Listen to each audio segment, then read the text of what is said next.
क्या आपको याद है 14 फरवरी 2019 का वो काला दिन जब एक सुसाइड बॉम्बर ने सीआरपीएफ के 40 वीर जवानों को हमसे छीन लिया। और 14 फरवरी का दिन हिंदुस्तान की आजादी और सुरक्षा के लिए दिए गए बलिदान का प्रतीक बन गया और इस दिन को ब्लैक डे कहा जाने लगा। आइए पुलवामा डे की पूरी कहानी जानने के साथ याद करते हैं उन वीर शहीदों को। 14 फरवरी 2019 का वो दिन जब जम्मू से श्रीनगर की तरफ सीआरपीएफ का काफिला जा रहा था, जिसमें लगभग 2500 जवान सवार थे। और तभी अचानक पुलवामा के लेथपोरा एरिया में एक भयंकर ब्लास्ट होता है। दोपहर के 3:15 बजे एक व्हाइट एसयूवी जिसमें 350 किलो आरडीएक्स भरा हुआ था, वो पूरी रफ्तार से काफिले की एक बस से टकराती है और पल भर में ही सब कुछ तबाह हो जाता है।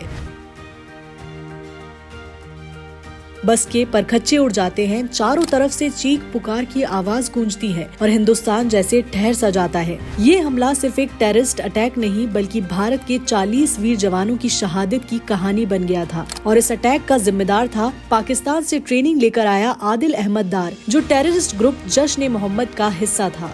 इस हमले के बाद हमारा पूरा देश शोक में डूब गया था। जब न्यूज चैनल्स पर शहीद जवानों के नाम आने लगे तो हर घर में मातम सा छा गया, क्योंकि किसी का बेटा, किसी का पति, किसी का भाई तो किसी का पिता इस हमले में शहीद हो चुके थे और उनके लहू ने हिंदुस्तान के दिल में एक बदले की आग जगा दी थी।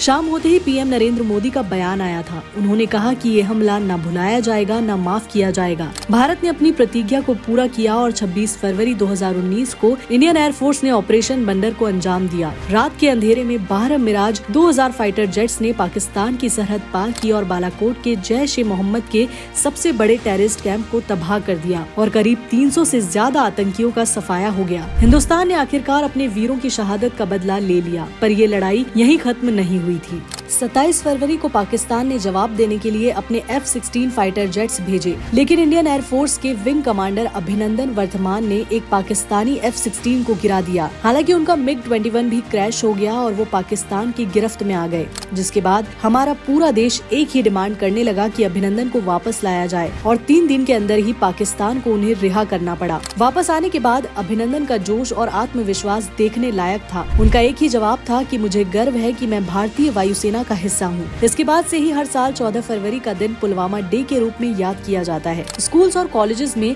शहीद जवानों को ट्रिब्यूट दिया जाता है। कैंडल मार्च निकालकर शहीदों को सलाम किया जाता है। पुलवामा अटैक सिर्फ एक घटना नहीं बल्कि भारत की एक ऐसी कहानी बन चुका है जो हर पीढ़ी को याद दिलाएगा कि देश की रक्षा के लिए हमारे जवान किस हद तक बलिदान देने को तैयार हैं। 14 फरवरी सिर्फ एक तारीख नहीं बल्कि एक संकल्प है कि हम अपने जवानों के लिए सपनों का भारत बनाएंगे। हम हर साल इस दिन को ऐसे ही याद करना चाहते हैं ताकि हमारी आने वाली नस्लें भी जान सके कि भारत माता की रक्षा में जान हाजिर करना ही सबसे बड़ा धर्म है।